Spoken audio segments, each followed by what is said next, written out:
Oui, alors Yves Lenoir, Université de Sherbrooke au Québec.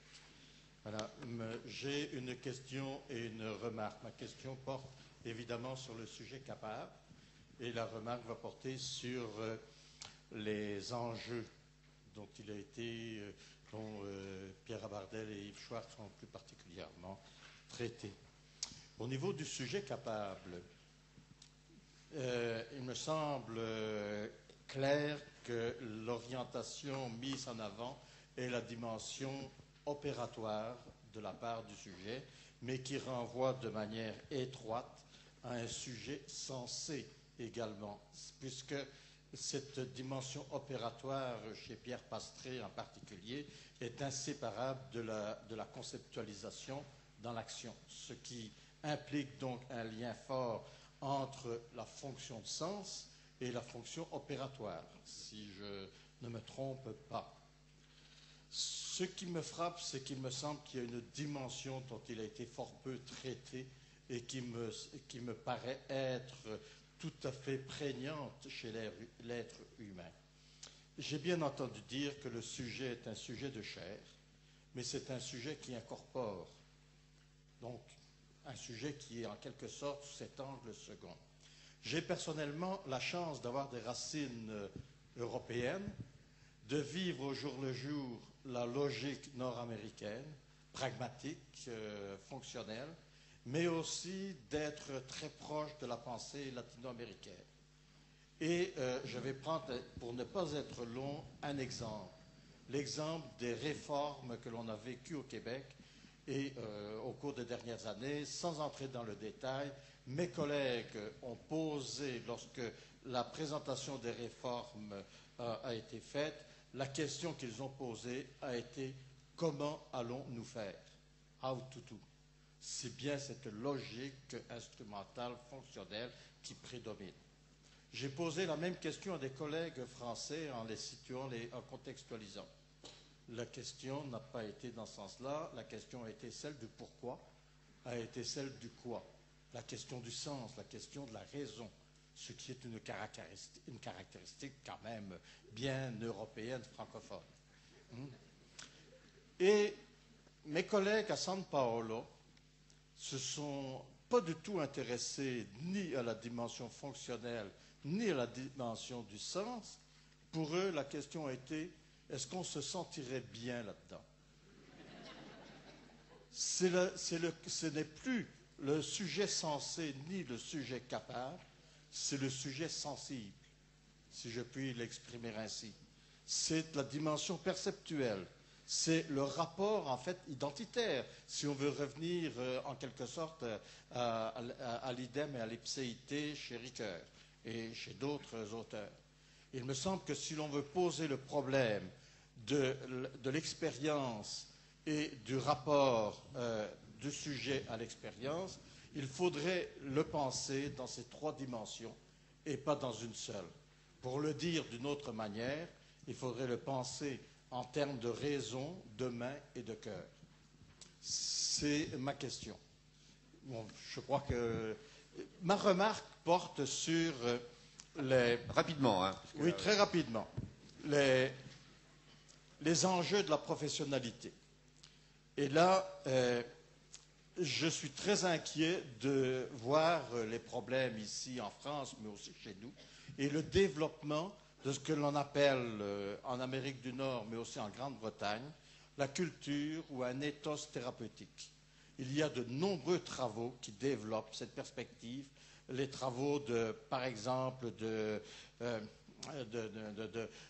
Ecclestone, Hayes, Noland, Furedi, etc., qui mettent en évidence la manipulation qui existe auprès des êtres humains, soit dans l'entreprise, soit encore dans le milieu scolaire, et qui est une manipulation qui n'a pas pour fonction de soigner les problèmes, mais de rendre les problèmes sociaux une responsabilité individuelle.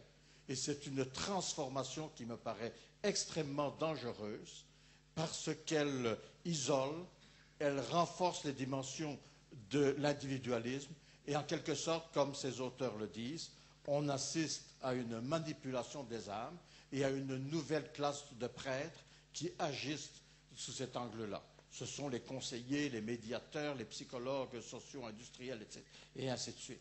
Alors qu'il y aurait une autre perspective, et c'est simplement ça sur laquelle je veux attirer votre attention, et qui est une perspective qui est développée aujourd'hui, entre autres en France, par des auteurs comme Fischbach, Renaud, par Caillé, et qui s'appuie sur la sociologie critique d'inspiration néo-hegelienne. En Allemagne, c'est honnête. Chez nous, c'est avec des différences majeures de conception, Fraser ou encore Charles Taylor. Bien, merci. Qui répond?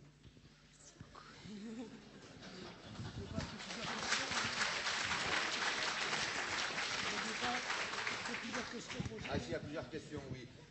Bon, nous sommes un peu limités par le temps, hein, vous voyez bien, puisque normalement... alors, on va peut-être prendre encore 2 questions, et puis on donnera la parole aux intervenants pour y répondre. Alors, essayez d'être très bref. Merci. On va le faire. Michel Hubert, retraité actif, groupe français d'éducation nouvelle. Alors c'est une question personnelle, mais qui me turlupine. Œuvrant et militant avec un grand nombre d'enseignants, dans un contexte de grande souffrance professionnelle, avec les partis pris d'approche par compétences, de socle commun de compétences, on ne peut plus avancer le terme de compétences sans se faire accuser d'être un agent du grand capital, de favoriser la globalisation ultralibérale, et d'accuser la formation professionnelle de polluer la formation scolaire. Alors je voudrais savoir, c'est un débat de société, d'acteurs sociaux, quels arguments forts vous mettriez en avant? Une dernière question. Alors, une question d'un monsieur au-dessus et une autre personne vers le bas. Bonjour, Serge Eloi, maître de conf en STAPS. Je vais faire référence à des observations plus ou moins personnelles. Mon père était fondeur chez Renault et il m'a fait visiter l'usine quand j'étais plus jeune et il disposait d'un espèce de monocle pour voir la température de la fonte en fusion. Et puis il m'a expliqué qu'il n'avait pas besoin de ça et que son œil suffisait pour déterminer la température. Je vais prendre un autre exemple, celui d'un maçon qui est venu travailler chez moi et qui me demande de faire du ciment pour l'aider et me dit, après avoir observé le ciment, là, il faut que tu rajoutes de l'eau, ça ne va pas. Et je vais faire aussi référence au spécialiste de la thyroïde qui, par palpation, vient analyser cette thyroïde et qui fait... alors là, je fais référence à une étude d'un auteur dont je ne me souviens plus le nom, mais qui fait... Pardon ? Ochaline. Voilà, exactement. Et qui fait... Merci, je ne me rappelais plus. Et donc, qui met en évidence une déformation fonctionnelle des représentations. Je continue ma liste avec le maquignon qui va acheter une bête rien qu'en la regardant et qui est capable de déterminer si cette bête est bonne ou pas. Et enfin, je finirai par un exemple qui est un peu plus proche de mes préoccupations, celui de l'entraîneur qui a en fait un œil du maquignon qui lui permet d'analyser le mouvement. Alors, tout ça pour en arriver à ma question qui est où se placent nos 5 sens dans l'expérience? Bon, je vous propose d'arrêter les questions parce que sinon on n'aura pas le temps de manger. Il faut quand même qu'on prenne le temps de manger. Alors je vais, si vous le voulez bien, donner la parole aux intervenants, à ceux qui le souhaitent, pour répondre à ces 3 questions.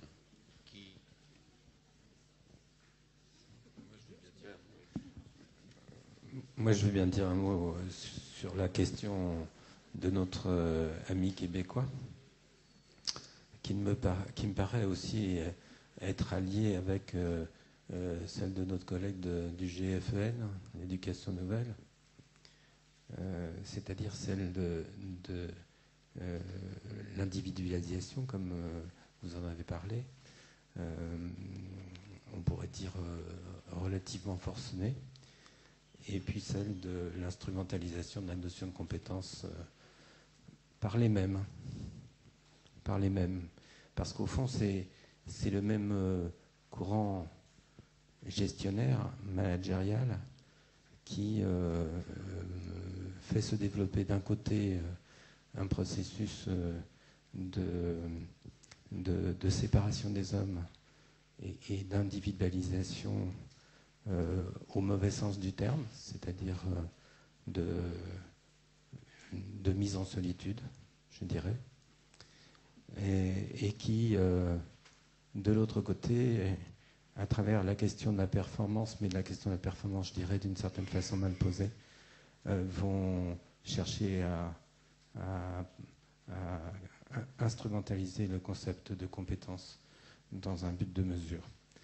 Et ce que je trouve de commun dans ce mouvement, c'est qu'au fond, on est face au développement ou à l'expansion un peu généralisée du domaine de la gestion. Et que cette expansion un peu généralisée du domaine de la gestion, qui entraîne aussi à la fois mesure et contrôle, est une des sources et une des choses à laquelle nous devons faire face par rapport au problème des risques psychosociaux que j'ai soulevé tout à l'heure.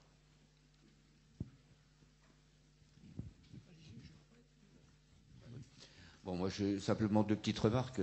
La dernière intervention me permet de dire que il y a beaucoup de situations de travail où les instruments, les prises d'information sont incorporées. Et c'est effectivement un effet de l'expérience.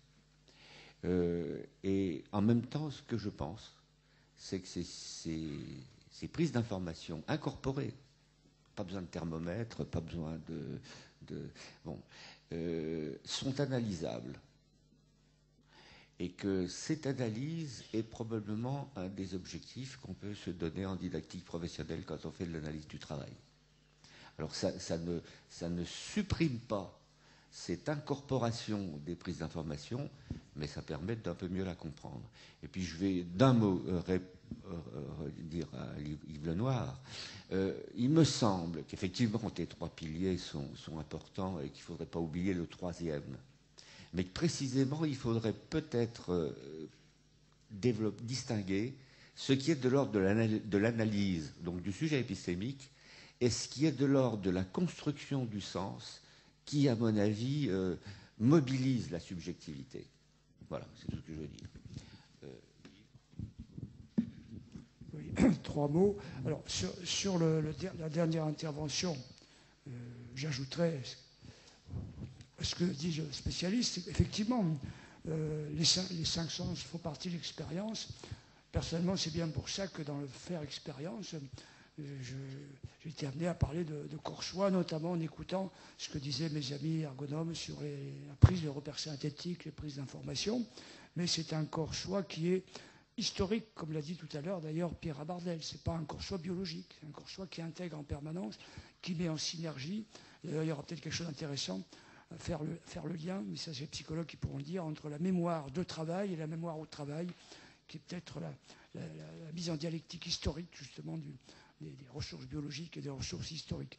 Pour moi d'ailleurs, ça fait partie de ce que j'appelle le deuxième ingrédient de la compétence. Sur la question des trois dimensions du sujet capable, bon, on peut traiter ça en tendanciel. Je ne sais pas si nos amis brésiliennes qui sont là seraient d'accord sur la façon de les caractériser ou de les catégoriser. Moi, il me semble que ça peut être tendanciellement vrai, mais que moi, je pense que derrière, ce qui doit être inclus dans ce sujet capable, c'est son rapport à un monde de valeurs. Un monde de valeurs, c'est une expression très obscure, mais qui est évidemment qui est inéliminable dans l'activité humaine. Sur ça, on ne pourrait pas trancher nos débats de normes. Et je pense que ce monde des valeurs, il suppose des savoirs, parce que les choix se font en fonction d'un certain nombre de connaissances, donc de concepts à tous les niveaux dont on a parlé. Il suppose la main, si j'ai bien compris, c'est ce que vous avez dit, parce que la valeur entraîne la motivation à faire, et je dirais ce qui est du domaine, on peut dire, de l'affect, parce que on est en proie à un monde des valeurs, et si certains trouvent la situation invivable, c'est bien qu'ils se sentent mal. Donc je crois que c'est le concept de valeur et la prise que ce monde a sur nous permet, avec des pondérations tendancielles, de regrouper dans l'unité de l'humanité que nous sommes toutes les dimensions que vous dites. D'ailleurs, je pense que c'est un problème. Aujourd'hui, on parle beaucoup de la théorie des émotions. Moi, je ne peux pas distinguer tout ce qui se fait en théorie des émotions, justement, de la question de ce monde des valeurs, parce que je pense que c'est ce rapport à ce monde des valeurs qui provoque en nous ce qu'on peut appeler affect ou émotion. Donc, ça ne me paraît pas séparable. Et là, le monde des valeurs, il est toujours à reconstruire entre nous. Et la troisième remarque, c'est sur justement la compétence. Oui, il y a sans doute un usage c'est sûr, même très mécanique et très positiviste de la notion de compétence, mais dans l'approche que j'en fais, je pense que ça ne serait pas très différent de celle de mes voisins.